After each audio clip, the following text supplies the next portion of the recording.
welcome to another edition of Raw Lite. This is where we do a segment just shortening the version of Raw so it keeps you up to date on what happened this week in Raw. Don't forget, you can also go over and check out Paul at the SmackDown Lite and see what happened on SmackDown. We give this a grade scale of either 2 thumbs up, 1 thumb up, no thumbs, 1 thumb down, or 2 thumbs down. This week on Raw, we had Kurt and Baron Corbin coming out. They're being dicks, but eventually it turned into a match with Bobby Lashley and Roman Reigns versus The Revival, where The Revival got a unexpected win, I would say. Also, don't know if you guys caught this, but Bobby Lashley had to flip his headband because the Nike sign was showing. Didn't know if you caught that. If you didn't, go back and check out the video. Next, we had the Leaders of World called out by the B Team, and we had a match with Curtis Axel versus Matt Hardy, where Curtis Axel got a win on maybe a botch or maybe not a botch. We're not sure. You guys decide. Comment and let us know if you think it was a botch. But nonetheless, Curtis Axel did get the win, and we had another celebration. Very nice win. Was not expecting that. Another upset in my book. I'm not sure if anybody caught this, but we saw a little bit of an advertisement for WWE 2K19, and is Rey Mysterio going to be on that? He sure is if you pre-order. Does that mean he's coming back? We're not sure. You let me know what you think. Next, we saw the Authors of Pain come out, and they squashed a little tiny tag team, and they got a win. And turned out that Titus O'Neil and Apollo Crews would come out to help out the two jobbers, as we like to call them. And are we going to have a feud against the Authors of Pain and Titus Worldwide? Not sure what's going to happen next, but we will stay tuned to find out next week. The next match we had was Alexa and Mickie James coming out, and they were trashing Ronda and who else? Nia Jax. But then we had Natalya come out, and she had a phenomenal match against Alexa Bliss, where we had Natalya get the win with the sharpshooter. I was surprised. Again, another upset. That's 3 on my book. 3 upsets already in just about the first hour, maybe slightly over an hour into Raw. So far, turning out to be a good Raw on upsets. The next match we had was a 6-woman tag match, and holy smokes, it was a great match. They worked phenomenal, but at the end is where the main story, I think, comes out here, and that would be Bayley attacking Sasha Banks. Now, if I were the one thinking about this, it would be vice versa. I would think that Sasha, with the attitude, because she's the boss, I would think that she would be the one to attack Bayley, but no, we had Bayley attacking Sasha, and that was unexpected. In my book, I think that was unexpected because I would have thought it was the other way around.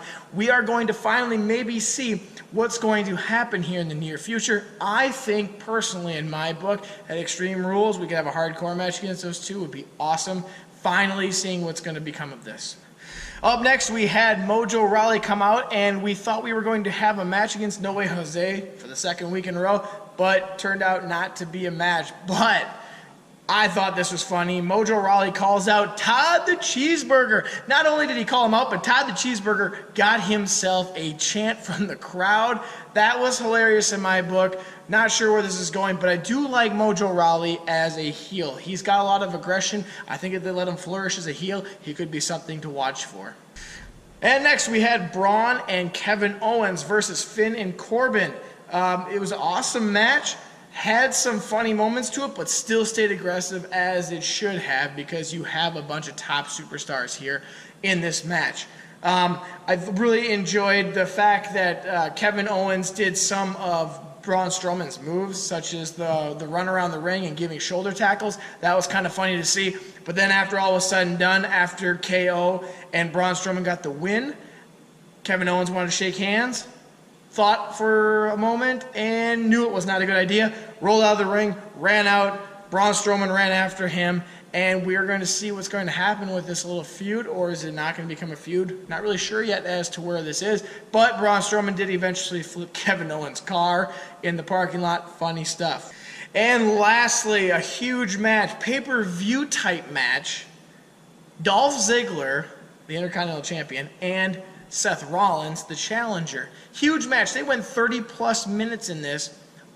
but just to get a DQ at the end. Unfortunate for those who are watching, but builds the storyline because that's what we need. And I really think if you go over and watch Pints Up or Pints Down, you're going to see that I hope that this turns into maybe a ladder match someday versus Dolph and Seth Rollins. I think that would be a great match, kind of like WrestleMania 10, Razor Ramon, Shawn Michaels. Just a little history. It'd be a little bit of a historical match maybe. Take us down memory lane. I think that'd be great. But apron DDT, huge. Look painful as all heck.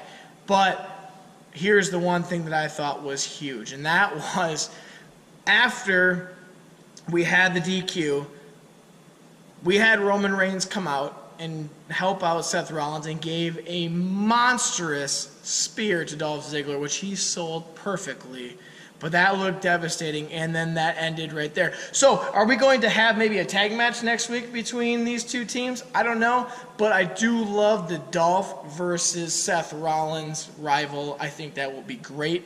It's title because right now the Universal title, we don't see Brock Lesnar much, so the Intercontinental title is holding its own. We have two top superstars doing the work. They are the workhorses of Raw, I think. So we're going to tune in to see what this is going to turn into. But how we grade this, personally this week, last week I know I gave it a 1 thumb up, but this one, so many upsets, awesome way to end the show. I'm going 2 thumbs up this week. I really appreciated this show this week.